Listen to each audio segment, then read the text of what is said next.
2006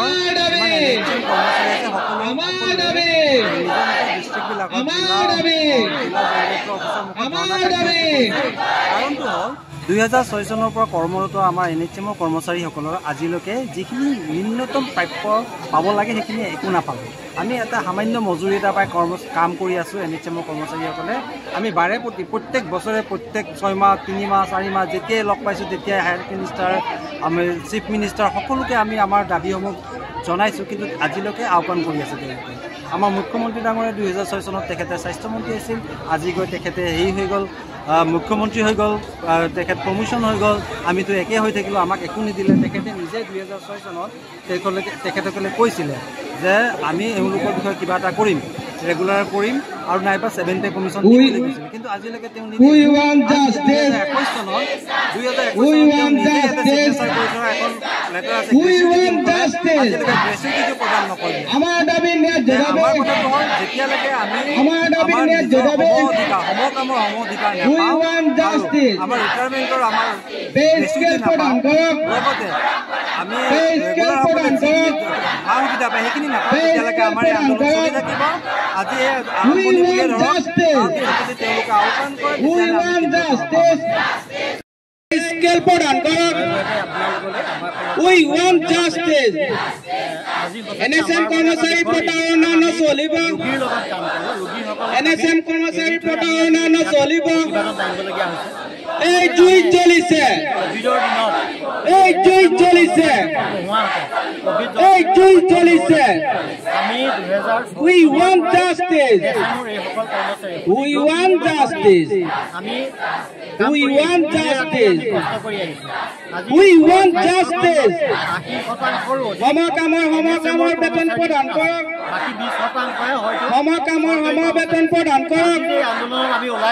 NHM কৰ্মচাৰী প্ৰতাৰণা নচলিব। NHM কৰ্মচাৰী প্ৰতাৰণা নচলিব। এই জুই জ্বলিছে, এই জুই জ্বলিছে।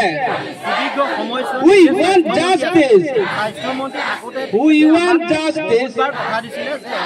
উই ৱান্ট জাষ্টিস। বহুত কষ্ট কৰে এই কৰ্মচাৰীখিনিক আমি নিয়মীয়া কৰিব লাগিব। এইখিনিক আমি যিখিনি 7th পে আধাৰত আমি দৰমহা দিব লাগিব, সেইবিলাক কমিটমেণ্ট তেখেতে আমাক নিৰ্বাচনৰ আগমুহূৰ্তত দি আহিছিলে। কিন্তু এতিয়া বৰ্তমান তেখেত চৰকাৰ কৰি মুখ্যমন্ত্ৰী হৈ আমি এই বছৰৰ ফেব্ৰুৱাৰী মাহত চচলত আমি এবাৰ ধৰ্ণা কাৰ্যসূচীত বহিছিলোঁ।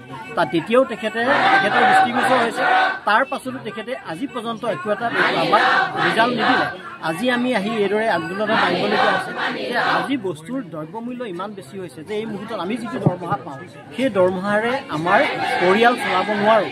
কাৰণ আজি ল'ৰা ছোৱালীক পঢ়া শুনাৰ পৰা ধৰি বেমাৰ আজাৰৰ পৰা ধৰি সকলোখিনি দিশ আমি সেইকেইটা পইচা পাওঁ। 10 তাৰিখ পাৰ হোৱাৰ পাছত আকৌ কেতিয়া আমি 1-2 তাৰিখ পাই চিন্তা কৰিবলগীয়া হয়। আজি আমি এজন চৰকাৰী কৰ্মচাৰী একেটা কাৰ্যালয়ত দুফালে দুজন বহি থাকোঁ। চৰকাৰী কৰ্মচাৰীজনে 4টা বজাত তেওঁ কৰ্মস্থলীৰ পৰা যায়, আমি 5টা 6টা 7টা 8টালৈকে আমি কাম কৰিব লাগে। NHM কৰ্মচাৰীসকলে হুৱেৰেজ তেখেতসকলে পোৱাৰ 4/1 দৰমহাও আমি পাবলৈ সক্ষম নহওঁ। আজি আমাৰ কৰ্মচাৰীসকল আমাৰ মাজৰ পৰা বহুখিনি কৰ্মচাৰী ৰিটায়াৰ হৈ গুচি গৈছে, কিন্তু এটা ডাঙৰ শূন্য হাতত লৈ ঘৰলৈ গৈছে। তেওঁলোকক কাৰো পেঞ্চন নাই, এটা ৰিটায়াৰমেণ্টৰ পইচা নাই। গতিকে ৰিটায়াৰ হোৱাৰ পিছদিনাৰ পৰাই এটা অচলা অৱস্থাৰ সৃষ্টি হৈছে, যিটো আপোনাৰ মানে ভাবিবলৈ ভয় লগা। আমাৰো দিন গৈ আছে, আমি ৰিটায়াৰ হ'বলৈ বহুত দিন আৰু হয়তো নাথাকিব। গতিকে এইদৰে যদি চৰকাৰে আমাক কিবা এটা ব্যৱস্থা কৰি নিদিয়ে আমি পৰিয়াল ভৰণ পোষণ দিব কেতিয়াও পাৰিম। আমি বেছি বিচৰা নাই, আমি বিচাৰিছোঁ মাত্ৰ যে চৰকাৰী কৰ্মচাৰীয়ে যিখিনি মজুৰি পায়, যিদৰে মজুৰি পায় সেইদৰে আমাক সমহাৰত মজুৰি দিয়ক। যিহেতু আমি সমকাম নহয়, আমি বেছি কাম কৰোঁ, বেছি কাম কৰিও আমি সমদৰমহা নাই পোৱা। আমাক সমকামৰ সমদৰমহা দিয়ক আৰু চৰকাৰী কৰ্মচাৰী ৰিটায়াৰমেণ্টৰ পাছত যিখিনি প্ৰাপ্য পাবলগীয়া টকা পইচা সেইখিনি আমাক প্ৰদান কৰক। যিখিনি স্বাস্থ্য সেৱা সুবিধা সেইখিনি আমাক প্ৰদান কৰক আৰু যিখিনি পেঞ্চনৰ ব্যৱস্থা সেই পেঞ্চনৰ ব্যৱস্থা আমাক প্ৰদান কৰক। আমাৰ এইখিনি আমাৰ তেখেতসকলৰ ওচৰত ডিমাণ্ড।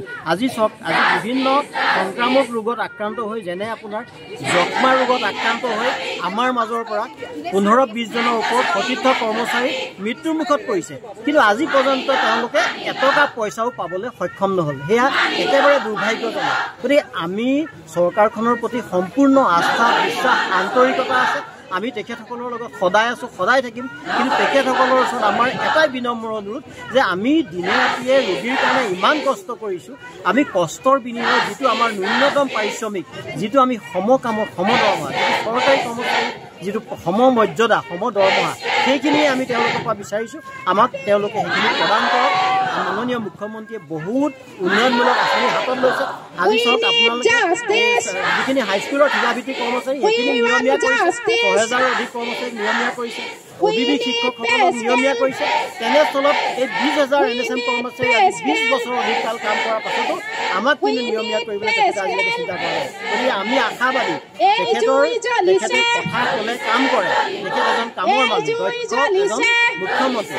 তেখেতৰ পৰা আমি এই কৰ্মচাৰীসকলে ভৱিষ্যত যাতে আমাক এটা ভাল আমাক সুবিধা দিয়ে, আমি সমদৰমহা পাওঁ, আমাক যাতে নিয়মীয়া কাম কৰি দিয়ে। আমি 7 পে কমিশ্যন আধাৰ দিম বুলি কয়, 7 পে কমিশ্যন আহিলে। গতিকে আমি সেইখিনিকে আদায় কৰা নাই। আমাৰ দাবী এটাই যে আমাক সমমজুৰি দিয়ক, সমদৰমহা দিয়ক, আমাক পেঞ্চন দিয়ক, আমাক অন্যান্য সা সুবিধাখিনি আদায় দিয়ক। সেইখিনিয়ে তেওঁলোকে আমাৰ তেওঁৰ ওচৰত বিনম্ৰ অনুৰোধ। আৰু আমি পুনৰবাৰ কৈছোঁ যে তেখেতৰ ওপৰত আমাৰ সম্পূৰ্ণ আস্থা বিশ্বাস আছে। তেখেতে বহুত কৰিছে, ইচ্ছা কৰিলে তেখেতে সকলো কৰিব পাৰে। ধন্যবাদ।